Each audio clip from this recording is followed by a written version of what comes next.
All right, everybody. Welcome to Talks at New Haven. Welcome to the new format. Looks entirely different than it used to.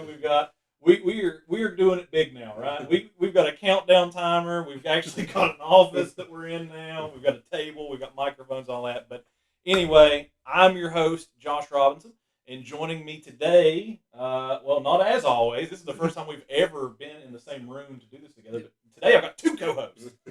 So I'm Alton Booth. I'm Derek Angel. And on today's episode, we are going to be discussing Genesis chapter 1. We're going to be discussing the creation week. We're going to be talking about what the creation week is getting at. We're going to be talking about what it's not getting at. And we're going to talk about, in some ways, how it points to Jesus. So we hope you guys are excited about that. Give this video a like. Give it a share if you are watching live on Facebook. It should also be live streaming to YouTube as well. That's a first for us. We've never live streamed anything to YouTube, so this is a big day for us, right? So how you guys feeling about today? How you guys feeling about the new building? How you feeling about the new office? How you guys feeling about that? I think it's pretty amazing.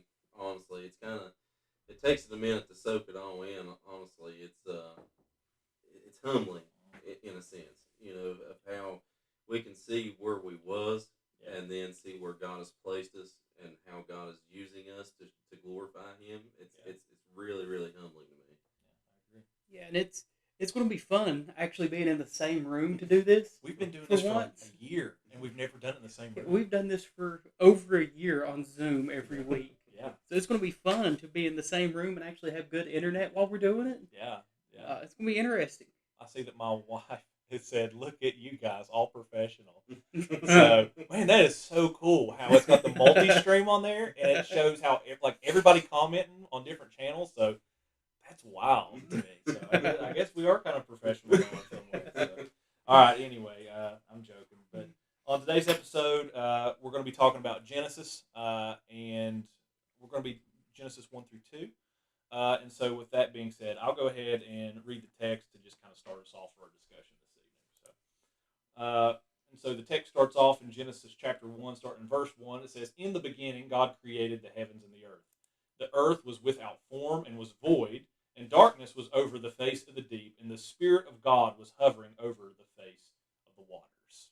And so that's our text that we're going to be looking at today. We're going to dive a little bit deeper into it. We're going to look at some of the days of creation and dive into that a little bit further. But, guys, I don't know who wants to get us started this evening, but what is it in this text that we want to start off? Maybe we should just start off with an overview of Genesis, right, to kind of give listeners. Yeah, I think that'd be the best place to start. Just looking at kind of what Genesis is. Yeah. So 200 years ago. Yeah, it's a long time. And so we need to look at what was going on in that time period.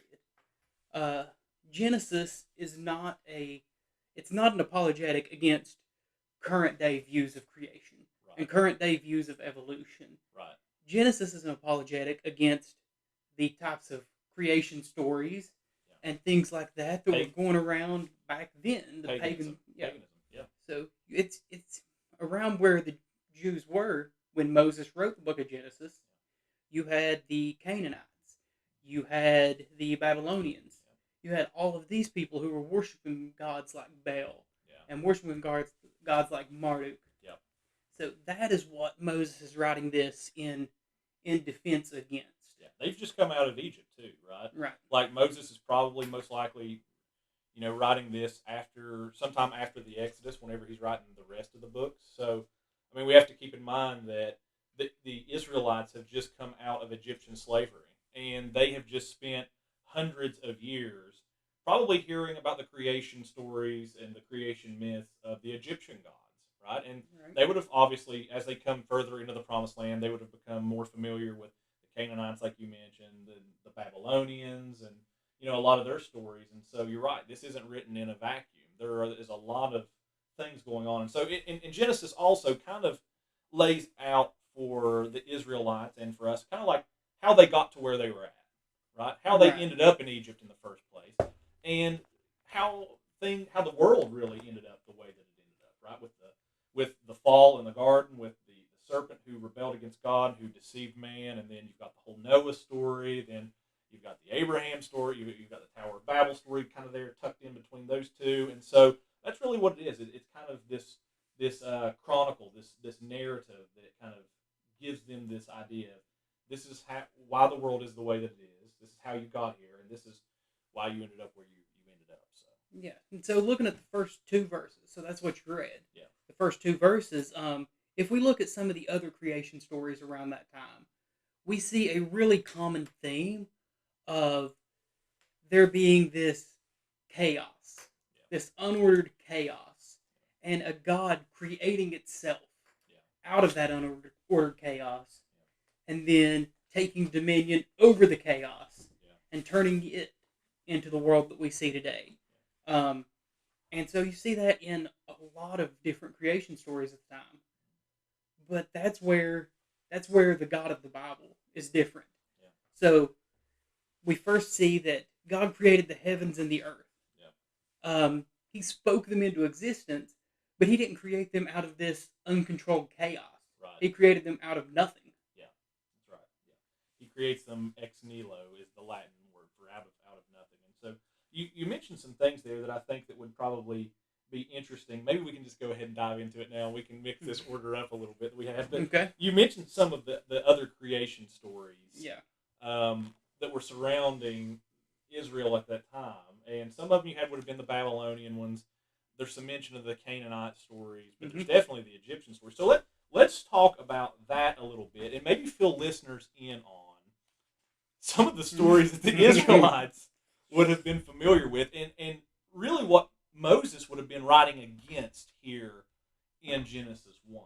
Okay, so let's talk about that a little bit. We could start off with some of the Babylonian ones, or we can just go straight to the Egyptian ones. Probably just start with the Egyptian ones, since that's where they were coming out of, and then we can work our way back to the Babylonian ones. Yeah, so we've got a couple different stories here from the Egyptians. Yeah. First, we see they are talking about Adam, the sun god. Yeah. And there is a text that they found in a coffin in Egypt, which is where they found most of these texts. They found them in coffins, in pyramids, that kind of thing. But what Adam says in this text, he says that he's talking about the primeval waters, which is a recurring theme throughout these stories. You have the primeval waters, which again goes back to Genesis 2, and you have the Spirit of God hovering over the waters while the earth is void and without form. Yeah, and in the Egyptian mythology, the primeval waters seems to be another god called Nun. Right. Right, and so Adam emerges. I guess he emerges from it. Does he emerge from the water? He does, and that's actually what he says here in this text that they have. Yeah. So he says, "That is where I evolved. On the great occasion of my floating that happened to me, I am the one who once evolved. Circlet, who is in his egg. I am the one who began therein in the waters. See, the flood," so we have a flood mentioned here in this story, "is subtracted from me. I am the remainder. I made my body evolve through my own effectiveness." Yeah. So that's where we see the gods they were worshiping creating themselves. Yeah. He says, "I am the one who made me. Right. I built myself as I wished, according to my heart." And the interesting thing about this is in Genesis 1:1, it's in the beginning, God created the heavens and the earth. Right. Right. So this God in the Bible is unlike Adam here in this text. Adam is created and he creates himself. This God is in the Bible, Yahweh is existent in the beginning. Right. He exists in the beginning. He was already there. Exactly. That's exactly right.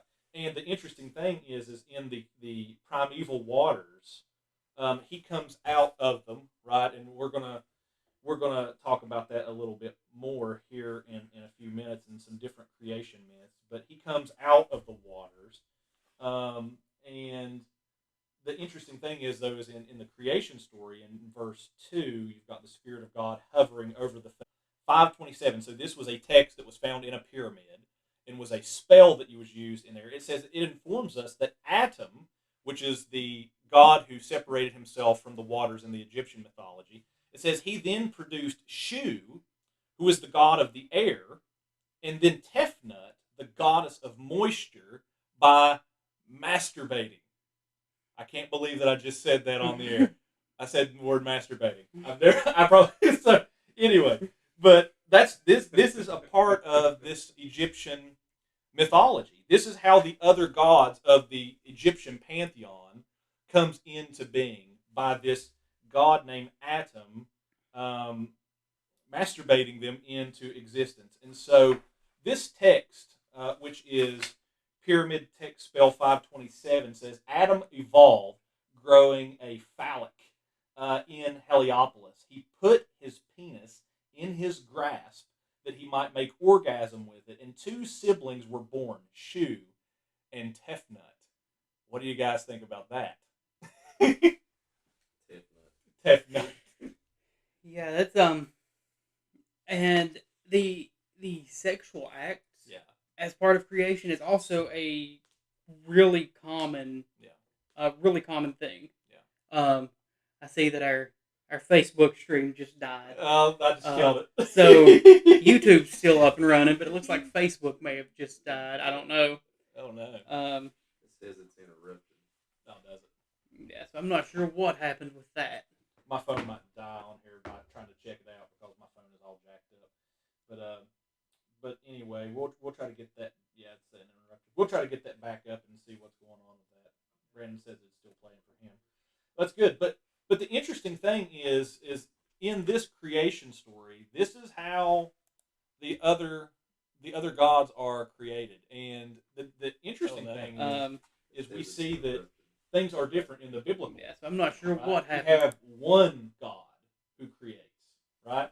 Not a whole pantheon of gods.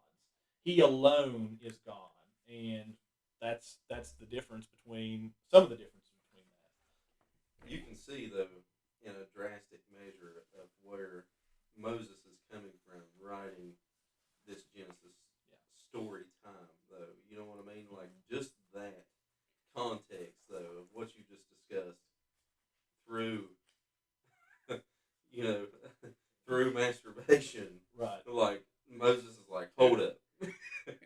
So wait a minute. Looks like we may have to kill the stream. All right. So we're going to end the YouTube stream and relaunch. Okay. So we will pick it back up with these this horrible conversation that we're having. Oh boy. So let me end it.